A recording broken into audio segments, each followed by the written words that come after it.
السلام علیکم ملګرو. کوم جج چې د عمران خان خلاف سزا سنو کړې و جج همایون دلاور هغه د خپل عہدې نه ختم کړل شو. ولې د خپل عہدې نه ختم کړل شو؟ بل ولا کومه عہده ملو شو؟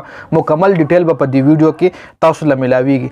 بل پیپل پارټي د آرمي ترمیم ایکټ بل چې کوم او بل افیشل سیکریټ بل چې کوم دا غي تردید کړی دی او هغه ویلي چې په دې بل باندې صدر دسخط نه دی کړی، نو دغه بل مونږه منزور نه منو. نو دا یو قسم د عمران خان د لپاره هم خوش خبری ده او بل طرف له پیپلز پارټي له پته لګېدلې ده چې نن په عمران خان ده، نو سبا په مونږه هم راتلی شي.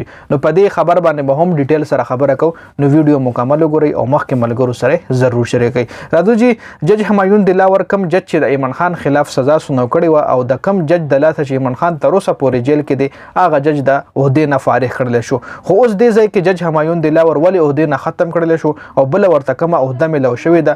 جج همایون دلاور اډیشنل سیشن جج په عہده کار کولو چې هغه عہدې نه ختم کړل شو.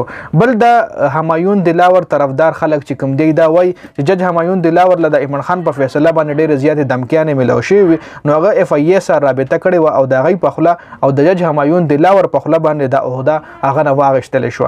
هغه چې بل کومه عہده ملو شوې در سره هم شریکوم چې کومه عہده هغه ملو شوې ده. جی بل جج همایون دلاور باندې دومره بیړه و چې ډېر تیزی کې د عمران خان فیصله وکړه او لندن ته لاړو. نن اسلام آباد رجسټرار نوټیفیکیشن جاری کړو چې همایون دلاور اډیشنل سیشن جج عہدې نه لرې کړل شو او اس ډي عہده ورته ملو شو. او اس ډي مطلب افیسر آن سپیشل ډیوټي. ساده الفاظو کې مطلب جج همایون دلاور نه د اډیشنل جج عہده واغشتل شو او دا یو نوې پوسټ ورته ورکړل شو. دا که شری تاسو له نوټیفیکیشن په فیسبوک مخې لراغو نو که تاسو فیسبوک کې باندې وګورئ نو دلته لیکلي دي جج همایون دلاور نیم فرام مطلب چې کوم عہده باندې دی اډیشنل سیشن جج 2 فرام چې کم نه دی لري کړل شو او 2 باندې لیکل چې او اس ډي افیسر ان سپیشل ډیوټي او ورسره کته لیکل نیو کریټډ پوسټ. مطلب دا یو نوې پوسټ جوړ کړل شو چې دې پوسټ اوس مطلب څه دی براتلون کې روزو کې پته لګي. خو اصل کې سکیل چې کم دی هغه کې هم دی په 20 ګریډ کې او اوس هم په دې نوي عہده چې د لکم ملو شو نو په دې کې هم دی په 20 ګریډ باندې رجی. اوس دا لکه دې چې اوس ډیر مرګري دا سوچ کوي چې دا د سزا ورکړل شو یو قسم لکه انعام ولا ورکړل شو دی اوس پته نه لګي.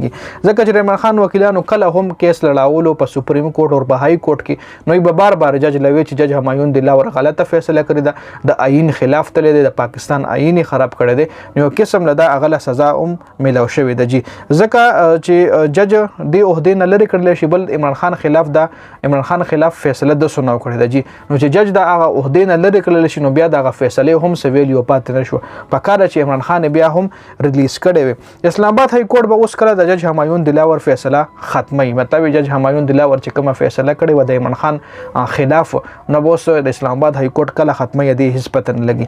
بل جسټس عامر فاروق د الیکشن کمیشن وکیل باره کې ویلي دي کچره دغه وکیل د پیر دروازه د ګل دروازه پورې ټیک نشو نو بل وکیل غامو کوي معاملې ټوله بل وکیل لور په حواله کوي. نو بیا هم د عمران خان رهایی لیټ کې دی چې بل وکیل راشه به خامخا وسماله ټیم راکړي چې زه کیس سټډي کوم خامخا معاملې به نور هم لیټ کی. بل طرف ته اسلام آباد های کورټ کې اسلام آباد های کورټ کې چې کوم بینچ جوړ کړل شوی 2 رکنی بینچ د چې پاره جسټس عامر فاروق ناشته او طارق جهانگیری دا 2 ججز چې کوم دي د عمران خان د توشخانه کیس فیصله کوي.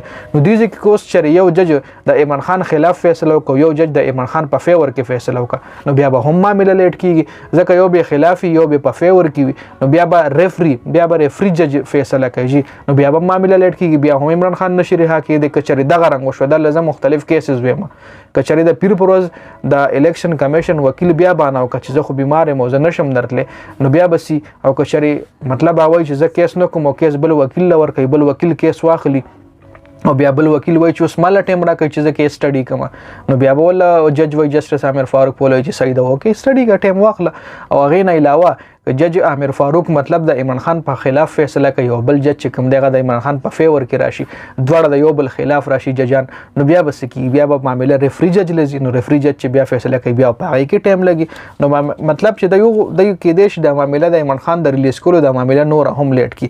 اوس پر راځي هغه پیپلز پارټي چې کوم خبره کړې ده نن د پیپلز پارټي سنټرل ایگزیکټیو کمیټي کراچۍ کې اجلاس شو د نمخ کې څومره اجلاس شوی هغه آنلاین اجلاس شوی ورچوال اجلاس خو نن فزیکل اجلاس شوی دی چې دې کې د پیپلز پارټي ټول رهنما انوایټ کړل شي چې هغه کې اهتزاز حسن هم موجود چون کې مخکې خبر راغله چې اهتزاز حسن خپل عہده نه ختم کړل شوی دی. اصل خبره دا کوم چې آیا پیپلز پارټي اټک جیل کې عمران خان سره رابطه کړې یا څه بل څه وجه ده. بل دې کمیټې دا هم ویلي چې افیشل سیکرټ اکټ باندې صدر دسخط نه کړي نو دا بل دا اکټ نه دی منظور شوی. د دې کیس په عمران خان باندې الریډي جوړ دی.